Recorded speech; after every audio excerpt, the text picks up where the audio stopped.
Olá pessoal, aqui é o Ivan e hoje eu recebi uma mensagem da minha namorada pedindo: Ivan, me explica a Guerra do Paraguai. E eu pensei, ligo para ela e explico a história ou então eu gravo um vídeo?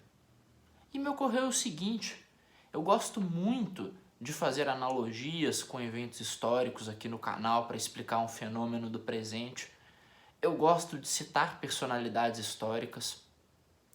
Aí me ocorreu, por que eu não começo uma série de vídeos sobre história aqui no canal? Já vou avisando, eu não sou nenhum especialista, eu não sou historiador, não tenho nem intenção de ser, e justamente por isso eu não vou chegar aqui no vídeo e vou contar umas mentiras do tipo que a Inglaterra foi a grande responsável pela Guerra do Paraguai e que eles fizeram isso para garantir que o Paraguai não se tornasse uma superpotência, né? Não vou contar esse tipo de mentira, justamente porque eu não tenho nenhum compromisso com a academia de historiadores fanáticos que existem no Brasil. Mas mesmo assim, acho que vale a pena fazer um vídeo. E começar então explicando qual que é o contexto da Guerra do Paraguai. Na época o Brasil ainda era um império, foi a maior guerra que nós já tivemos na América do Sul, morreu quase 500 mil de pessoas, e mudou drasticamente o futuro tanto do Brasil quanto do Paraguai, da Argentina e do Uruguai, que foram os players presentes nessa guerra, né? De um lado havia a Tríplice Aliança e do outro lado havia o Paraguai, comandado por um sujeito chamado Solano Lopes. O que acontecia na América do Sul é muito simples. Após a colonização espanhola e portuguesa, os territórios, quando conseguiram sua independência, entraram automaticamente em uma disputa. Entraram em uma disputa para ver onde ficariam as fronteiras, quais países seriam ou não independentes. Isso acontece principalmente na América Espanhola. No Brasil, o imperador que era para ser de Portugal ficou no Brasil, né? E o que aconteceu foi que o Brasil ficou unificado. Uma das razões para o Brasil ser unificado é a presença do imperador aqui no território. Mas na América Espanhola não era assim. E aí, países que deveriam estar juntos, como por exemplo Paraguai, Uruguai, Argentina, acabaram se fragmentando. Isso acabou levando a disputas territoriais. E um dos principais pontos dessa disputa era a Bacia da Prata. Lá onde tem o Rio Paraná, o Rio da Prata, o Rio Uruguai, são rios importantíssimos para a navegação. E para o Paraguai eles eram extremamente importantes, porque não tendo nenhuma fronteira marítima, né, não tendo uma costa, o Paraguai ficava dependente desses rios para atuar no comércio internacional, para conseguir vender os seus produtos. E aí o que acontecia é que esses rios eram um palco de disputa entre as potências da região. Disputa do Brasil com a Argentina, da Argentina com o Uruguai.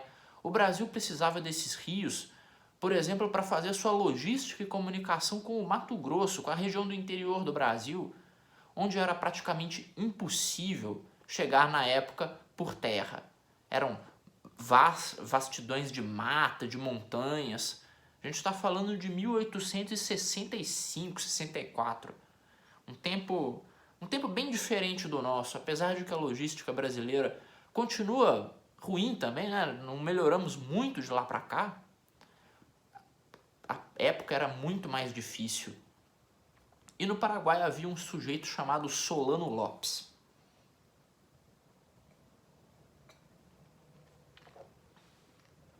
Solano Lopes era um oligarca paraguaio, presidente, cuja família era praticamente dona e controladora de toda a atividade comercial no país. Era um verdadeiro oligarca no sentido mais horrível do termo.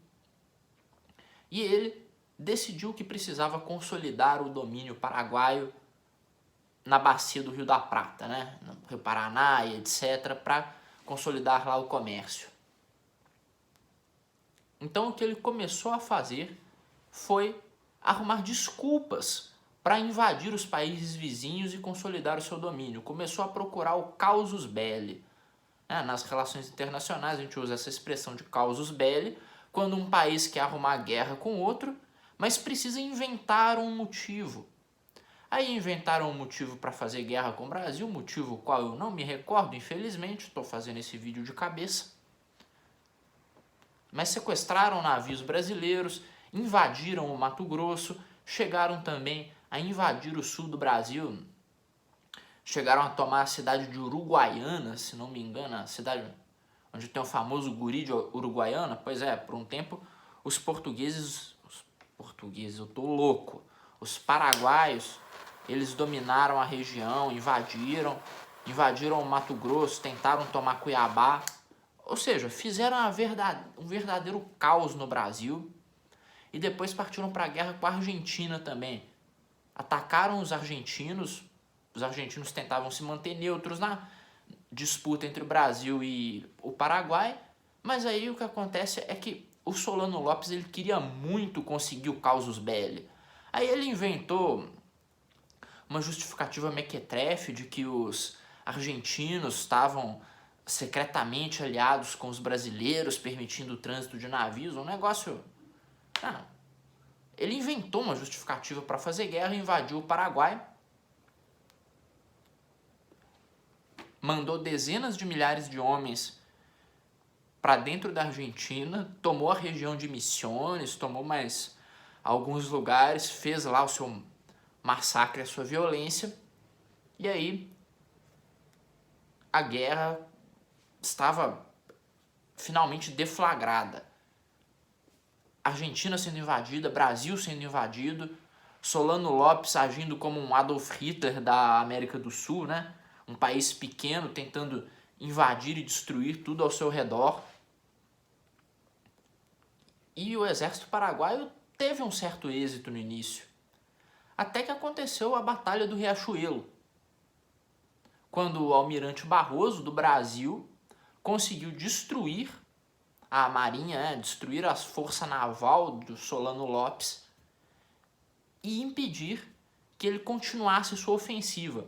Porque vocês se lembram que a Bacia do Prata era a principal meio de trânsito na região na época, que só era praticamente possível chegar lá ao Mato Grosso, chegar mais para o interior do Brasil através da Bacia do Prata? Então o que aconteceu é que quando a marinha de Solano Lopes foi destruída na Batalha do Riachuelo, ele ficou incapaz de fazer ofensiva, a logística dele foi destruída.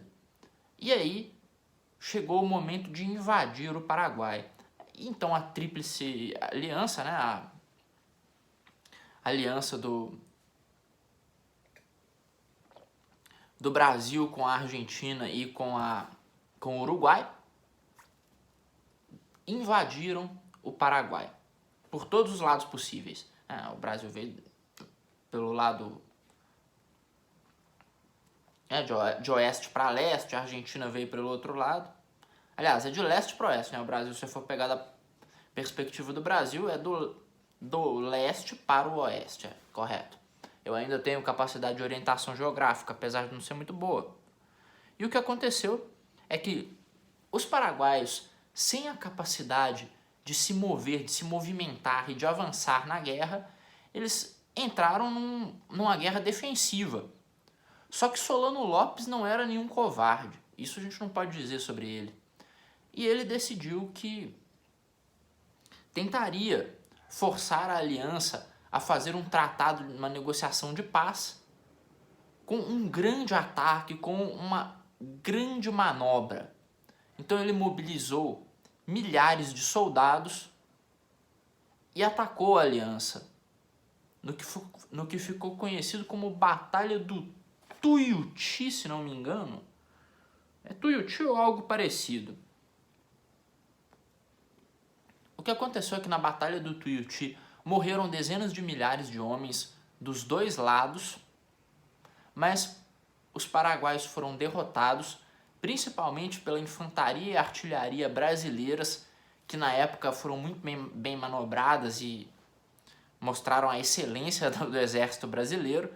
E isso vai se tornar importante daqui a pouquinho, porque assim que a Batalha do Tuiuti foi ganha, não demorou muito para que as forças da aliança conseguissem tomar Assunção. Assunção é a capital do Paraguai e ela caiu foi em 1870, 69. Bom, a guerra estava acabando e Assunção caiu, foi saqueada, foi destruída. Durante a guerra, 70% da população masculina do Paraguai pereceu. Inclusive isso ainda hoje é motivo de ressentimento, ainda hoje é motivo de briga.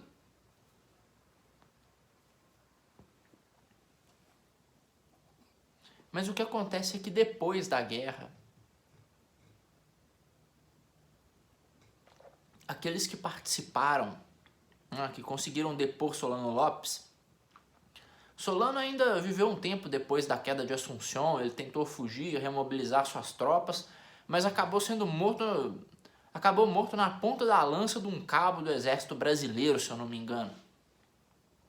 Mas Solano Lopes morreu e o legado da guerra não morreu com ele. O que aconteceu é que as forças armadas, tanto no Brasil quanto na Argentina, no Uruguai também, mas dane-se o Uruguai, ninguém lembra disso. As forças armadas adquiriram um grande prestígio na época, porque o Paraguai era uma grande potência. Hoje a gente não vê o Paraguai como grande coisa, só que na época o Paraguai era uma potência que estava ameaçando a soberania de todos os países ao redor. E os militares foram responsáveis por deter a ameaça. Então o que aconteceu é que com o prestígio assim aumentando, os militares na Argentina conseguiram, depois de um tempo, se tornar governantes, né?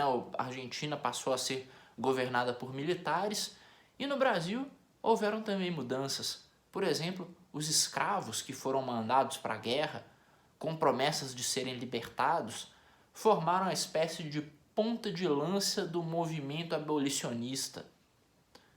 O exército, que voltou da guerra cheio de prestígio, começou a desejar que seus interesses fossem levados em conta na condução da política do Brasil. E o mais importante de tudo, que nunca é falado nas aulas de história, nos colégios, ou pelo menos eu nunca vi ser falado, é que a guerra foi cara. A guerra mobilizou milhares de soldados, logística, suprimentos, causou a morte de milhares de brasileiros, e tudo isso foi caro, custou dinheiro. E o que o imperador teve que fazer, na época, lembra, o Brasil era império, o imperador teve que aumentar imposto.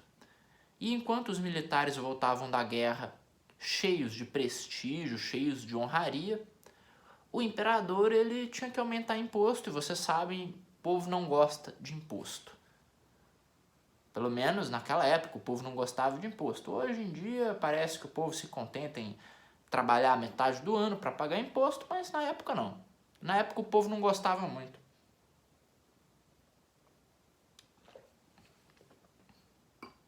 E o que aconteceu foi que a Guerra do Paraguai abriu espaço para o golpe republicano e a mudança total de regime do Brasil.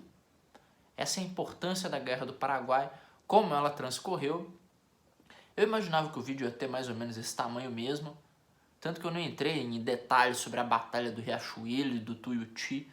Tá aí, é uma boa ideia.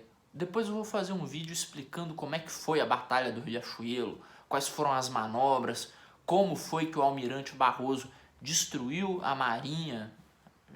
Não era no mar, né? Era no rio, mas a força naval paraguaia, porque é estranho se chamar de marinha, é um negócio que está navegando no rio, mas é o termo técnico e vocês me entenderam. Então, pessoal, espero que vocês tenham gostado do vídeo, espero que minha namorada entenda sobre a Guerra do Paraguai. Um abraço a todos, até a próxima, e não deixem de se inscrever no canal. Aqui, só para ficar o costume da ameaça, quem não se inscrever no canal pode se preparar que vai ter um destino pior que o Solano Lopes. Vou chegar na sua casa e vou fazer pior do que a Tríplice Aliança fez contra os paraguaios. Você fica esperto. Aliás, tem tanta tríplice aliança na história que eu nem tenho certeza se essa a gente pode chamar de tríplice aliança ou se tinha um nome técnico mais correto. Realmente não consigo lembrar. Mas dane-se. Vocês sabem o que eu tô querendo dizer. É Brasil, Argentina e Uruguai. É isso aí. Bom, pessoal, esse foi o vídeo. Se inscrevam, já tô me alongando demais. Um abraço a todos e até a próxima. Falou!